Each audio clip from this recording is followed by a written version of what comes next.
don't have 3, 2, 1. Oh, it's the best. Welcome to the show, everybody. Live from Louisville, Kentucky. My name is Kris McEwen. With me, as always, is Bill Bush, owner-operator of that range. God, I just can't. I'm the owner-operator of That Range Life, the YouTube channel. You're the owner-operator of Driving Range Heroes. .com. Something like that. That's the whole bit. I feel like I'm yelling and everyone's going to hear me out in the hallway in this hotel. Although I'm way at the end of the hotel this time around. I'm in another different room. Yeah, then you're fine. You're good. Yeah, I mean, nobody cares. It doesn't matter. Really. Right. So you can follow Bill at Range Heroes on all the social media. Mm-hmm. And you can follow me at Kris McEwen. And on some of them, I don't know, search. I'm not very active on some of them. I'm partially active on others. It's just it's a crapshoot, really, quite honestly. Figure it out. Like if you want to follow him, see if he's there today. Maybe tomorrow he will be. He won't be. You don't know. You never know. It depends on the mood. It's true. Anyways, I'm in Louisville. I have my mic here. I don't know if it's I think it's okay. You guys can hear that, right? Sounds good. Yeah, sounds good. Yeah, right. Sure, right. In a collared shirt, everything. I mean, yeah, I'm a grown up today. I'm an adult. Just got back from a dinner. It was quite lovely. I will say this about Louisville, for those that haven't been. It's obviously Louisville is known for its bourbon. Mm-hmm. But there's a quiet little, brewery buzz in the town as well. And I keep discovering new breweries. I went to another one tonight. It was called the Holy Grail. Grail spelled Grale. Super cool. Awesome. Really good food. I had a burger. But they have a ton of Belgium beers and really extensive list of some beers for sure. Are you going out with coworkers on these dinners, or because usually when we coordinate to fire up the mics on these remote these travel shows, you're coming back from a bar or a dinner. I've always wondered that. Are you? Is it like a team thing, or is it just by yourself? So sometimes I'm flying solo for sure. Other times it's with a team member or two. Okay. Tonight happened to be with a couple work pals. Sometimes it just depends on who's down here because we all fly in from all over the place. And so it just depends on what's going on. Mm-hmm. Okay. Yeah. So you're discussing, you're wearing a shirt, like a grown up shirt with a collar and everything. And I feel like we frequently talk about, our lack of getting dressed as working from home people. But I feel like part of your general life process is like, nope, I get up, I put on clean clothes, I get dressed, and I put on whatever my house shoes are. And I don't mean that like slippers, maybe they are, but like you take your literal pair of shoes to wear in the house very serious. Right. So I feel like but we're more as I am the quintessential, like roll out of bed, kind of, rub the gunk out of your eyes. And like, maybe I'm wearing the same pair of shorts I've worn the last 15 days. I don't know. I don't even know. See, that's funny. It's funny that you have that perception of me because I'm much more similar to what you just described than the latter. Okay. I think I got that order right. So yeah, I haven't showered today, but I did go into an office. I rolled out of bed, put on some clothes, put some long pants on, put this shirt on, and got on a plane, came down and went to the office, and then went out to dinner. Tuesday. It's Tuesday, right? As we're recording. It is Tuesday. Okay. Case in point. That was an honest question. I was like, I'm losing track of it. So but there are weeks where my wife and I play shower chicken. We see how long each other can go without showering. Right. Right. It's only the two of us, and we both work from home. Right. So who cares? Right. Yeah. I always win. I'm undefeated. That doesn't surprise. Yeah, that doesn't surprise me. What I was going to say though, so today I wake up, I'm wearing I don't know if you're familiar with the Chicago rap / hip hop artist Serengeti. That's very good. That's very good. Known for the hit. It's been around forever. Dennehy. We're just saying, keep the juices in the brats. Your heat shouldn't be that hot. If there's ever a grill segment that we need to do, it's around brats. Because I feel like if you go to someone's house and they're doing brats, they're probably doing them wrong, like straight up. Why do you think that? I don't think they know. I think they sort of they burn the skin of the brats, but they don't. Brats. You get either you boil them to done and then roll them around in the grill to give them some char, or you kind of slow grill them, because otherwise you're going to get raw in the middle, burnt on the outside brats. Okay. Well, then I won't talk about how I do brats for if we ever do that segment. But I'll tell you off camera, obviously. But okay.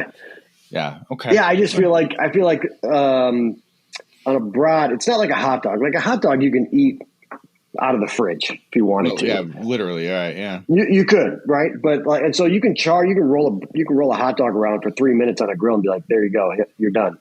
But a brat, I feel like people just char the living crap out of them on the outside, and then either they overcook them and like Serengeti talks about, all the juices come out because they overcooked them and they're pressurized, or they just char them up and they put them on a plate and they're not actually cooked all the way. Yeah, I could see that.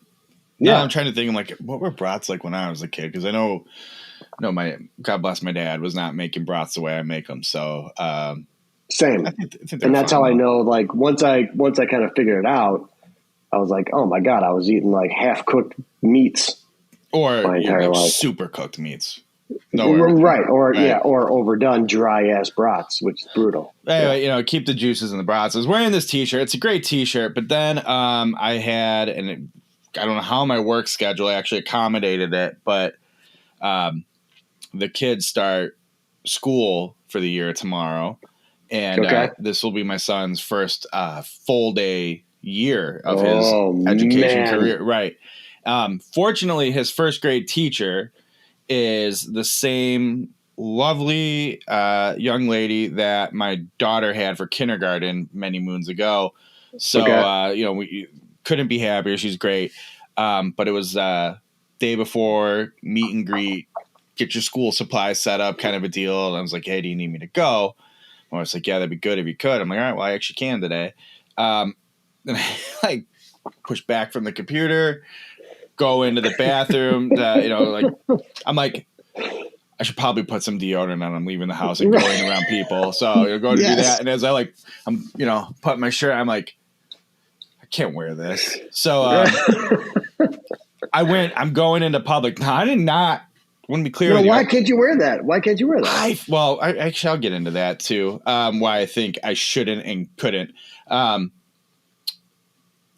I didn't change my shorts that I've been probably wearing for 25 days straight. Don't you worry. God. But we're the worst. I did. I look and I'm like, I don't feel like digging out another T-shirt. And then I'm in some weird 2 T-shirt cycle today.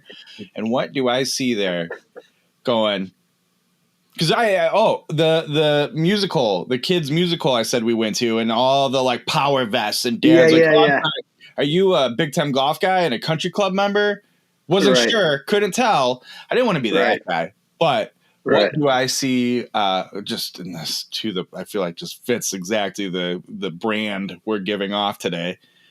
Laying on the floor. Laying on the floor, clearly I went through this process another time. Right by my bathroom in the basement.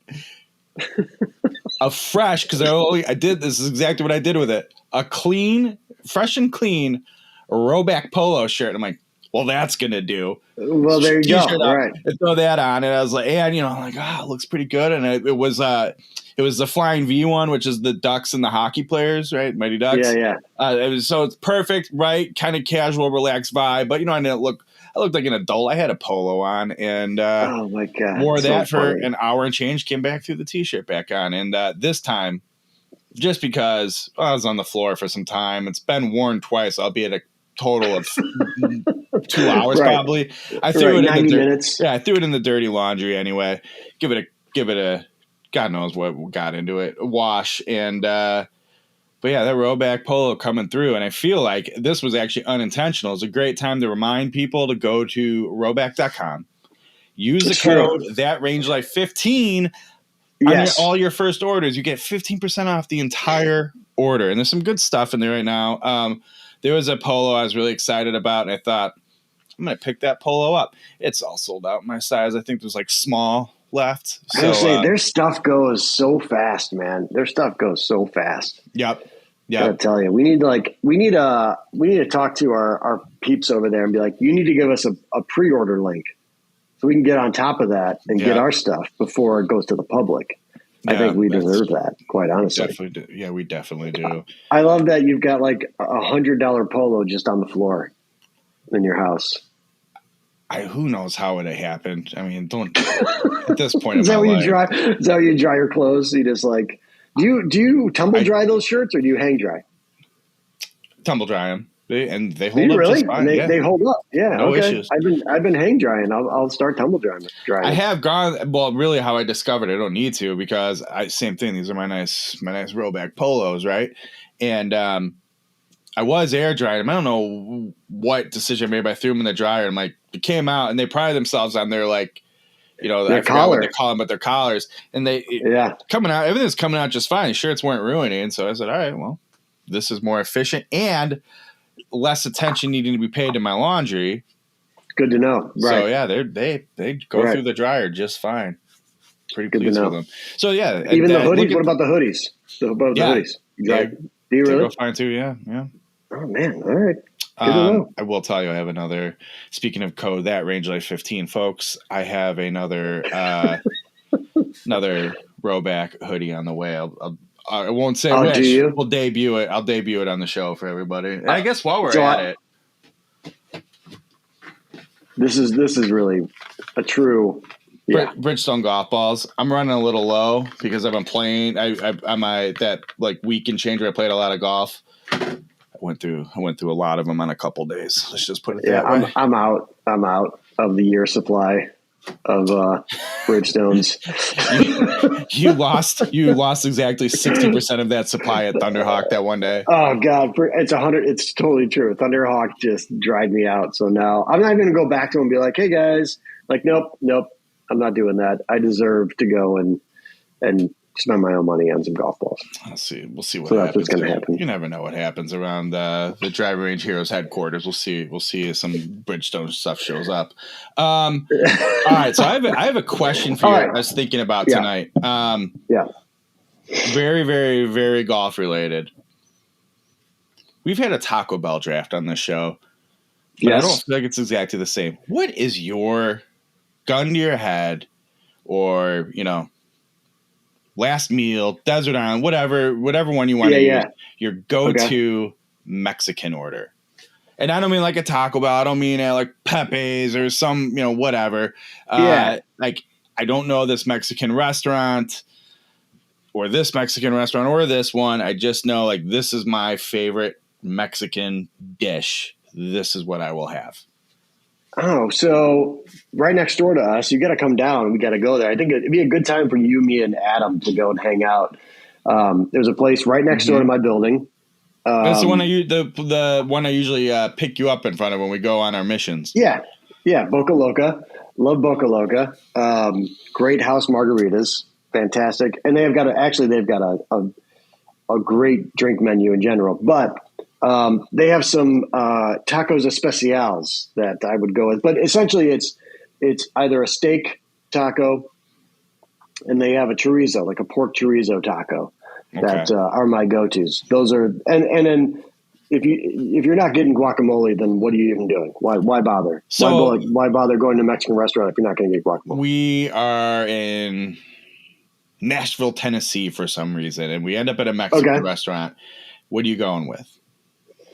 Just a steak taco? And aranchera, if they have it, a carne asada, if you will.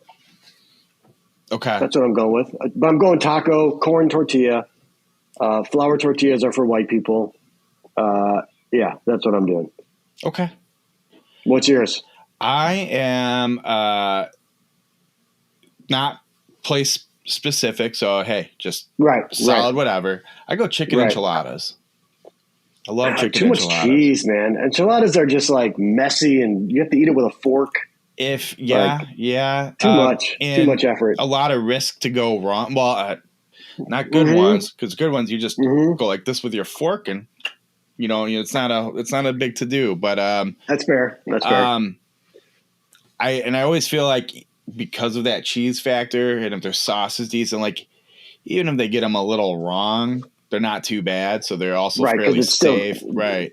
Cheese is still cheese, and it's pretty hard to mess up. But then you do run into, so for instance, Lavaca down in Pilsen, they have a delightful good area for tacos. Yeah. And if I'm going to go to Lavaca, which might be my favorite Mexican restaurant that I know of, I will get the El Pastor at that place, or like also, Los Burritos Tapatios, a chain around the Chicagoland area. I will get steak tacos most of the time, but so I'm like, well, I love these steak tacos here, but another place like, the steak's a little dry and it's not very good. So I feel like that's why I end up in enchiladas. And I was just curious what yours was. I was thinking this as I was eating my dinner tonight. What's Chris's go-to?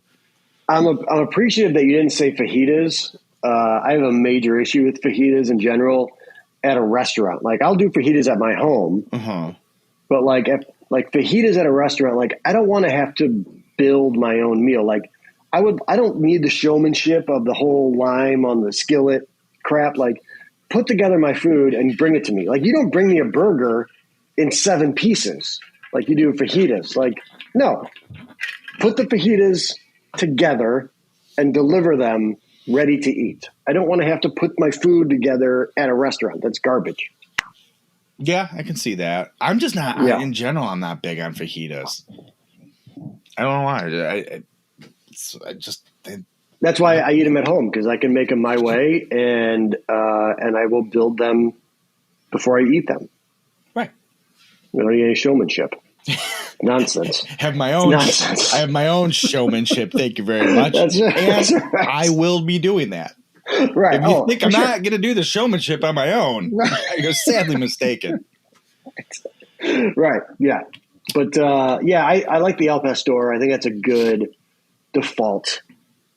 Oh, see, I don't think it's default most of the time, because I can't tell you how many times I'm like, I like a good El Pastor. And I go, this was like a taco. They essentially like dipped it into the can, the syrup, like the leftover syrup of a can of Dole chopped pineapple.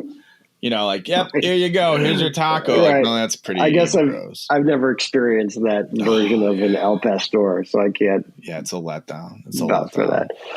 Yeah, but you got to come out. You got to come out, and we got to sit down and have some tacos next door, because they are good. They are something. Yeah, I'm in. And it's like really.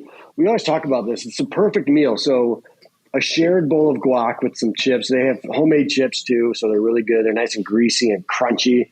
But a shared bowl of guac and 2 tacos, maybe a margarita, maybe a different sort of mezcal tequila drink, and you're set. Like that's good. You're right there is enough. Talk about like getting old. Big margarita, especially like a good Mexican restaurant's house margarita. Man, the heartburn that will last for like 18 hours over half of a margarita is so depressing. I've never had I don't know why. Heartburn, so I don't know what that is. You've never had heartburn in your life? Never. Okay. I'm not saying okay like in a discounting you way, like you do to me all the time. I'm like, I don't even know what to say. I don't know what that. I have a feeling you've experienced something. Describe it. Describe heartburn to me. I don't And know. I will confirm. I'm like, it's not like what am I like? I've never had heartburn. What? Like, no, I've never had heartburn. I don't know what that is. Like, my body takes I guess it's food and possible. drink and just turns it into energy. I mean, that's all it does. Just a machine. Just a machine. What is that? What is that drawing? The Leonardo da Vinci drawing of the perfect man. Right. Guy. That's right. Leave a comment below with whatever that's called. Pretty much. It's pretty much what I am. Right. I mean, yeah. But no, real talk. Like straight up, I have never experienced heartburn. Like I don't know.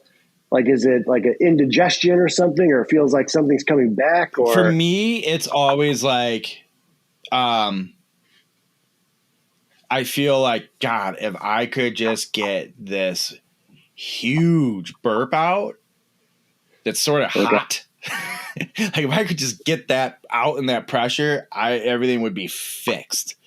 Is it pressure? It's a pressure. It can be. I think it varies from person to person. I'm just saying, like, that's sort of what it feels like to me. Comment below, everybody. Yeah, what's your heartburn? I like that. What does your heartburn feel like? How would you describe heartburn?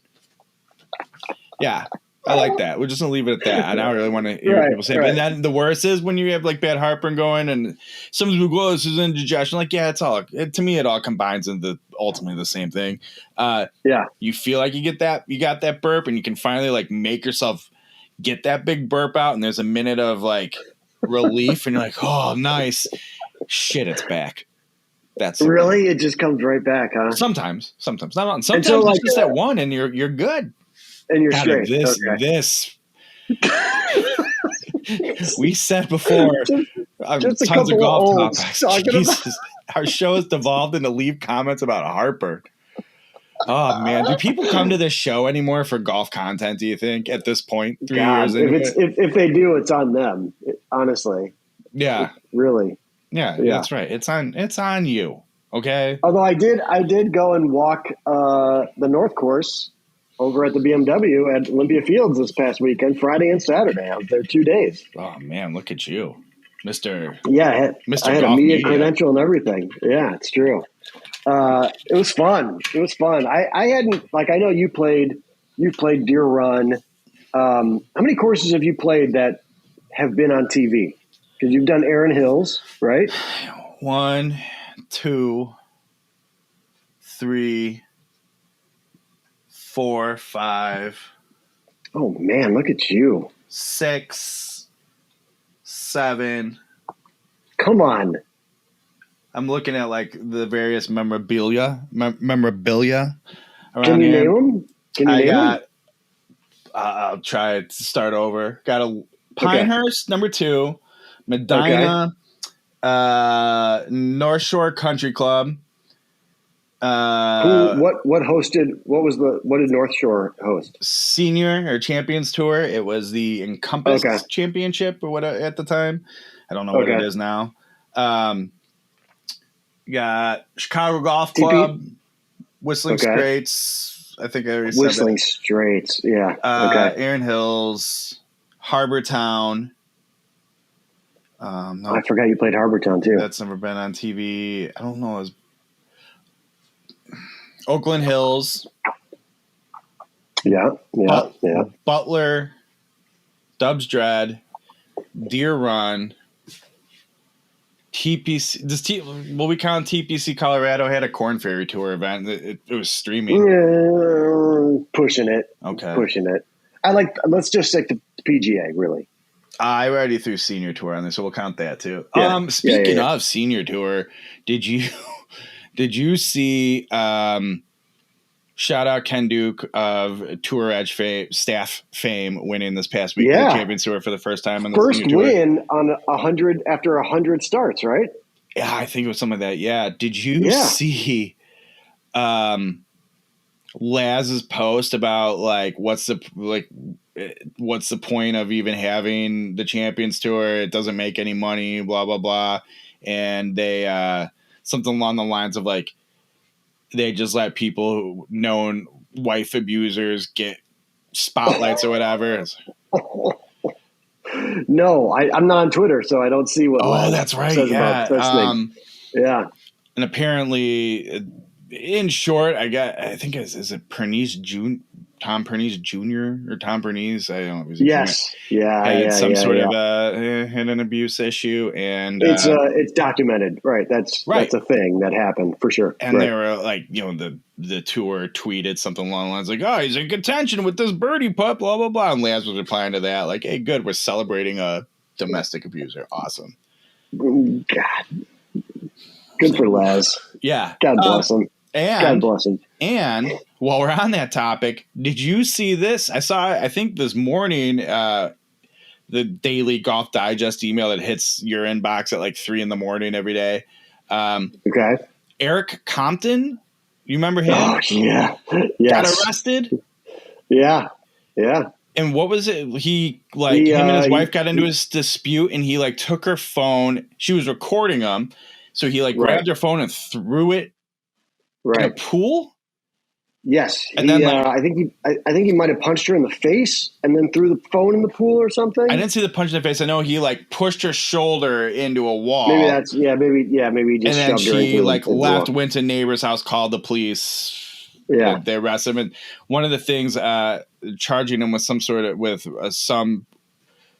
I want to say the thing on her was a misdemeanor charge, but the throwing the phone in the pool was considered some form of robbery, and that was a felony. So I'm like, shut up. I could throw a cell phone. If I read this correctly, which is possible I didn't, he threw a phone in the pool. That is a felony charge, but physical abuse to your spouse. Putting his hands on another person that happened to be your spouse is just a misdemeanor. Yeah. But Eric Compton, everybody, I mean, obviously, bad things can happen to anybody. Anybody can be a bad seed, whatever. But it's like, man, the whole feel good, 2 heart transplant. Story. You just kind of yeah. Oof. Not what I expected. Not what I expected to read today. Yeah, that's kind of funny. Yeah, we make those assumptions, right? Like, oh, he got 2 heart transplants. He probably really appreciates life, and maybe that's, an asshole is an asshole is an asshole. It's true. Hey, be careful. You're gonna and for those that are going to say like, well, maybe this, is the first time, or you don't know the context. Like, I don't need to. You put a hand on your wife or another human, and you're garbage. Well, how about this? Sorry. Yeah, you're right. Sorry, we don't know the context. Right. And I don't need to. He put his hands on a woman, and I'm done with it. Like, he's garbage. So next. I just thought of another TV course, and this one's an interesting one. Ready? Mm-hmm. Saunton. I've heard it called Saunton Sands, but Saunton in Devon, England. It was the first televised European Tour event. What year? Like 1950, 60, something. I don't know. So, but way back when. And I played there with Scott Redmond of Scott Redmond Concepts. It was awesome. God, you name dropper. You're the worst. Oh, yeah, that's me. My point was, I felt like that pivoted us, got us out of dark. Out of the dark. Yeah. I brought us into it. I had to get us out of it. Well done. The reason I brought that up was because this was, I think, the first time I've seen a course I've played on television. Mm-hmm. Right? So I could see, like, I knew I could walk myself through my own round on the North Course. Like, the first hole, I remember I birdied the first hole. Riv eagled it. He dunked his third shot. He had to lay up because I can't remember if he went in the trap on the right or if he went all the way into the trees on the right and had to lay up and get back into play. But he one-hopped his 150-yard shot for eagle to start his round, which is fun. And you guys were that close to keeping up with Victor Hovland's 61 from the tournament tees. Right. From the 7,000-yard tees. So yeah, but it was fun. Did they play that at a par 70? Yep. God, so think of that for a second. They sure did. How many times did you go like, oh, I'm replaying my round here to some degree and look at it and go, this looks a lot easier than it looked for me. Well, yeah, that's the funny thing too is so when on TV and in person, when you're standing at a tee box, where they are, right? So like, for example, hole number, I think it was 4 or 5. Like they are, I don't even know if I knew there was another tee box, let alone 2 tee boxes behind us where we were teeing off.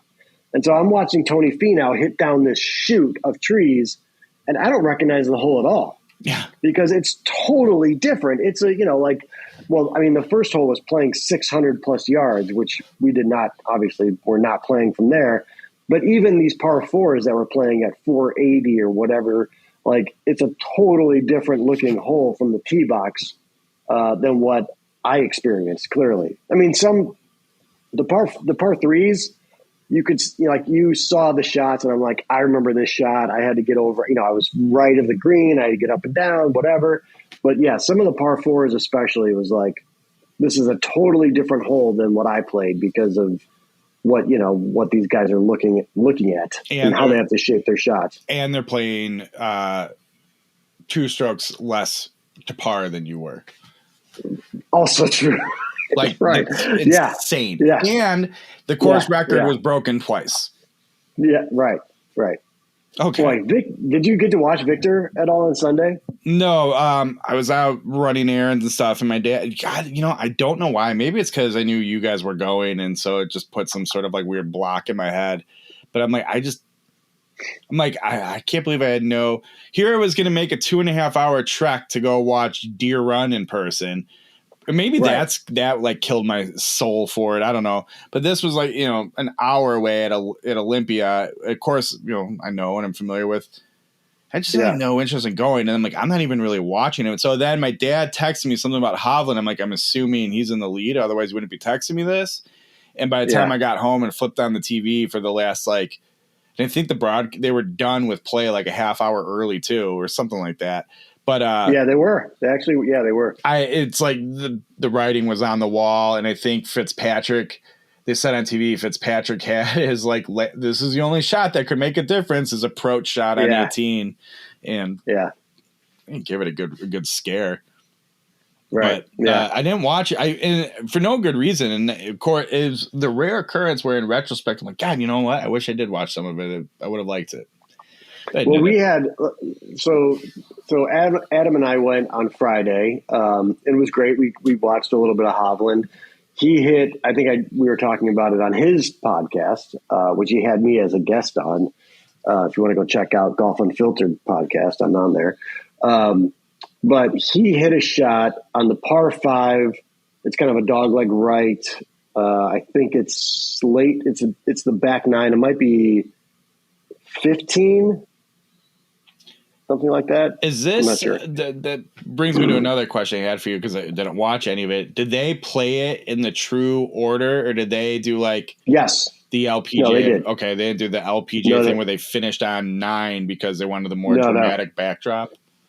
No, they I think there was some discussion around that, but they ended up playing it straight. They ended up playing it straight up. Okay. So there's a big par 5. I think it's a par 5. Anyways, there's a dogleg right. And it was a par 5 because we watched Rahm go driver off the deck and shape his shot and he was so angry about it, but it was the most beautiful thing you'd ever seen. It was just incredible. But Hovland, I don't know what he was trying to do with his 3-wood, but he hit a ball so far right with a fade on it. It was just incredible. He went so far right. I wish I could pull up the shot on the second day, on that Friday, to see where it ended up, because we couldn't tell where it ended up. We just knew that it was right from the jump. It was so far right, straight off. Was it one of those where you're like, hey, even that I can do that? I do that 4 times That's around. 100%. I'm like, well, geez, man, if I'm, I can go right. That's not hard. Yeah. Shoot. Yeah, but we watched him do that. And then on Saturday, Zell and I went, and I don't think there's nobody that enjoys live golf more than my wife. That girl could watch shots come into a green all day. And we almost were there all day. We were there. We arrived at the course around 9:30. We left that place 2:30, 3 o'clock. Okay. And she just wanted to camp out at different greens and watch shots come in and then clap. That's all she wanted to do. Why? She just wanted to like, why does that appeal to her? Other than like, I get the like, hey, you're kind of outside. It's nice. Well, that's part of it. Part of it is certainly being outdoors. Like, we could find a nice shady spot, whatever. We could get some steps in, blah, blah, blah. But we started watching some shots off the tee, and she's like, I don't know where the ball's going, which I just kind of take for granted that we know how to track a golf ball off the face of a golf club. Like, we know the trajectory, we know the speed, we know where to look. So I get that. I'm like, all right, well, let's go camp out let's just go pick a green. Like, let's pick the fourth green, whatever. And we'll just watch players come through. And so she liked it because you could see the ball come in. Sometimes you get that spin, right? And you get like a little suck back, and she'd enjoy that. And then when they made their par or birdie or bogey, she could clap for them. And that made it feel like she was supporting them. She was being like a positive influence on their life. Yeah, I dig that. That is my wife. My wife wants to like cheer people on. That's what she likes to do. So that's what we did. We just hung out at different greens all day. And once we checked all the boxes of who we saw, we're like, all right, we saw Rory, we saw Ricky, we saw, Rob. That's the other thing that's cool about these playoffs. Like, I feel like, when it gets to the Tour Championship, it's kind of this manufactured thing where Scheffler has a -10, he's already 10 under, Hovland's 8 under, and then you go down, whatever. But you get to see a lot of the really great golfers that exist right now. And that's really fun. Well, that's why they're making all these new elevated events and these no-cut things and smaller fields just for us for that next year, right? Right. I mean, it doesn't suck. I got to tell you, like, I do appreciate a full field event because you can go and watch, like we watched Eric Cole actually quite a bit at the BMW because there was nobody following him. And I know Eric Cole and I know his background, and I got to tell the backstory to Zell, and it was really cool. Right. And so that is fun. But at the same time, you can just sit at a green. Like we sat at 5 and we sat at, it was 4 and 5, 8. And then we camped out, I think at 12 or 13 or something. And you just see all these, it's the top 50 golfers come rolling through, and it's pretty fun. And they hit some really good shots, and their short game, William, their short game. I'm talking like around the green, not inside 70 yards, but like they're short-sided on a green in a trap, and they maybe have 5 paces from the edge, and they are just landing it exactly where they should go. Yeah.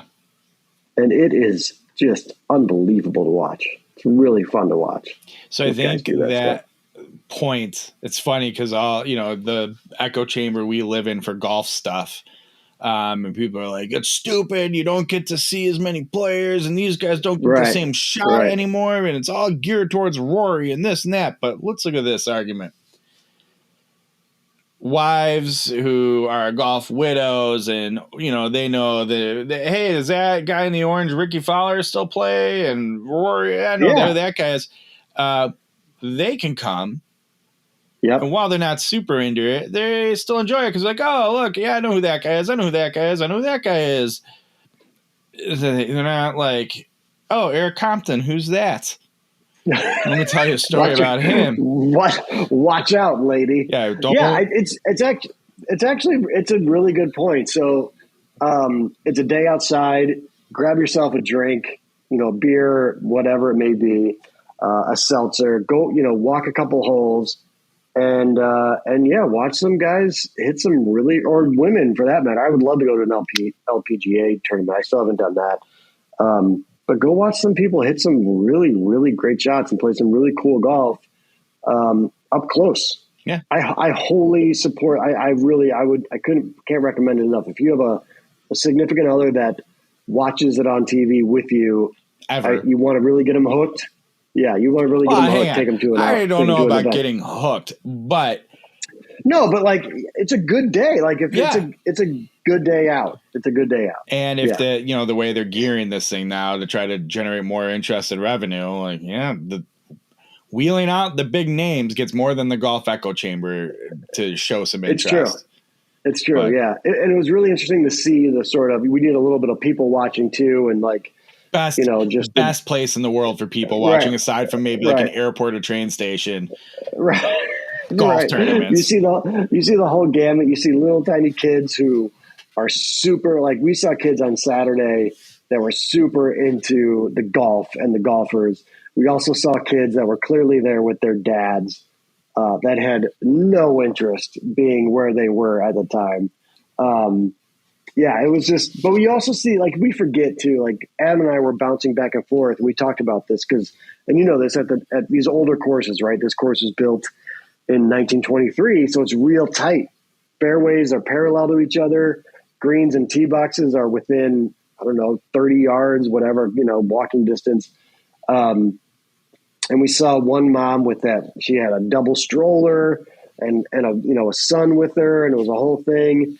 And it just so happened on Friday, Rahm and Scheffler were playing together.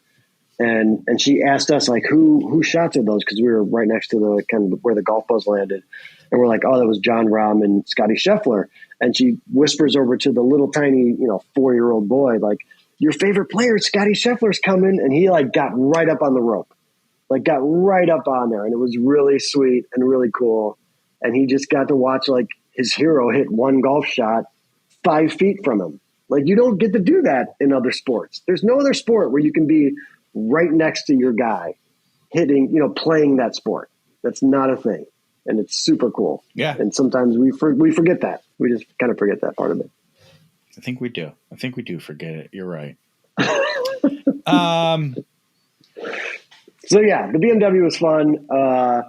I'm looking forward now to, I think, Adam and I talked about it. I want Vic to run the whole thing now. Go and win East Lake. Go win yourself a tour championship, and then let's move on and let's get into Ryder Cup time. Are you? We don't have to go in depth on this. I'm not getting that worked up over the Ryder Cup, and I'm wondering if it isn't from sort of like the live PIF PGA contamination, where I'm just like, made my brain just. I could see that. I could see that. Oh, is Brooks going to, and especially at this point, like, yeah, you're stupid for not putting Brooks Koepka on the team, and you're stupid for not putting insert really good European player, because at this point, all bets are off. You're all throwing into the blood money pot anyway. Let him play. Let him play on the Ryder Cup teams. Who cares? I know. The new deal really muddies that whole water tenfold. It just makes it a mess. Let's save that for when the Ryder Cup rosters, maybe the week before the Ryder Cup rosters come out, because I don't think there's a European on the Live Tour that is worthy of being on the Ryder Cup. Now, you can make an argument for Brooks, but I don't see an argument from the European side, from a Live player. I don't even know. Like, who? I barely even know who's over there anymore. I'm like, Poulter, Westwood, McDowell. Right. No. Stenson's over there. Yep. No. I don't know any Sergio. Nope. Yeah, I don't know any other Europeans over there. Like, I just think the young Europeans are way better than the Europeans that are on the Live Tour right now. Way better. Let's see what Americans I know are over there. Bryson. Here's my deep poll. Uline. Right. Dustin. Phil. Brooks. Phil. I'm not sure I was going to name Phil. I'm not going to be honest with you. Phil. Right. Pat Perez. Oh my God. Yep. Right. The old European guy who got his like first European tour win after being on the tour for like a zillion years. Is it Robert something? Yeah. Some people thought he was the secret tour pro on Twitter for a minute. Blanche? No, I think it's Bland. Bland. Richard Bland. So there. Right. Aptly named. Richard Bland. I know half. Yeah. I know over half the Live Tour now. Right. Yeah, and so I don't think any of those guys none of those guys would have qualified other than their past experience, which at this point I will take. I mean, think about, like, you have Victor Hovland, you've got Rory, obviously. You've got some dudes that are the European team is going to be stacked. Does Lucas Glover get put on the American team? Let's save that debate. We don't need a debate now. Just yes or no, and then we can see where we still stand on this in future episodes. I would say no. Okay. All right, everybody. Well, and we can talk about why in another episode. Teaser. I was transitioning out of it to get you. We're not going to talk about it anymore. Right. I said my answer is no. You got anything we can expand on it at a later date. You got anything you want to plug? Go over to Adam Unfilter's YouTube channel or podcast, and you can hear our discussion around the BMW Championship, our recap. Very golfy. Couple big time golf guys recapping some golf. Yeah, no big deal. It was fun. So go over there and check that out. I did a review on a new speaker, 2 new speakers. Technically, you should go check that out. And that's it. Okay. What about you? The old driverangeheroes.com. You never know what you're going to find over there. We got intern Grant's review on the new updated Edison 2.0 wedges. I saw that. Go look at that. Shout out Grant. Hey, by the way, real quick, not to interrupt, but Grant shot a personal best 78 at his outing, his hosted event. Yeah. Finished second place. As he's nagging about getting a putter dealt with. I'm like, you clearly don't need a new putter in your bag right now. But you know what? Right. Change up your putting. That's what you should do. Right.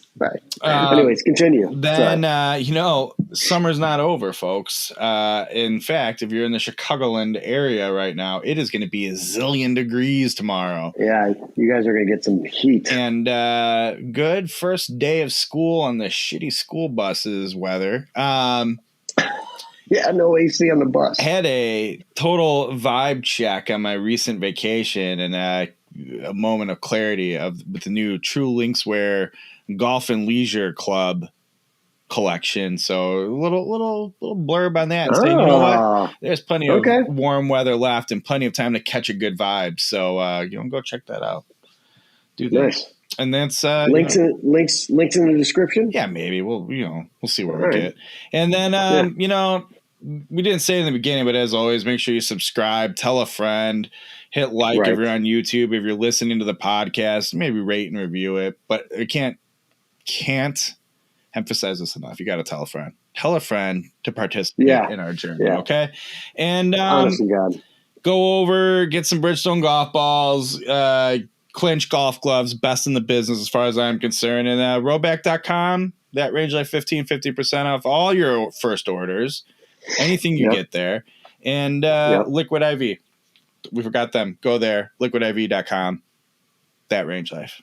Get your discount. That Range Life for 20% off of Liquid IV. We need to do the Liquid IV one in the front end.